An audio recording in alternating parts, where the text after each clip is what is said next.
इंसाफ अब्बासी की दरख्वास्त पर जहांगीर तरीन नाअहली केस की समाअत चीफ जस्टिस साकिब निसार की सरबराही में 3 रुकनी बेंच ने की। जहांगीर तरीन के वकील ने अदालत को जवाब देने के बजाय कई सवालात उठा दिए। कहा, क्या उनके मुवक्किल का टैक्स ऑडिट किया जा रहा है? क्या कानून में सुकुम और इलेक्शन कमीशन के गैर मुरम्मम फार्म की बुनियाद पर जहांगीर तरीन को नाअहल करार दिया जा सकता है?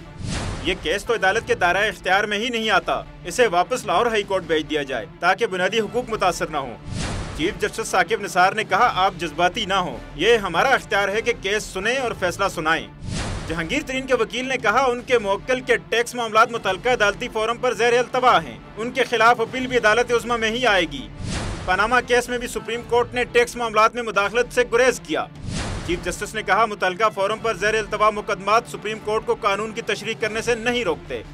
क्या आप अदालत के इख्तियार को चैलेंज कर रहे हैं? अगर अदालत कानून की तशरीह करे तो इसमें क्या मुमानियत है?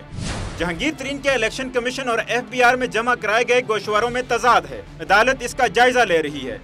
जहांगीर तरीन के खिलाफ लाहौर हाई कोर्ट में दायर टैक्स रेफरेंस भी समाअत के लिए अपने पास मंगवाने का इख्तियार है। जस्टिस फैसल अरब ने कहा, इलेक्शन कमीशन के फॉर्म में उम्मीदवार से मुकम्मल आमदन भी पूछी जाती है।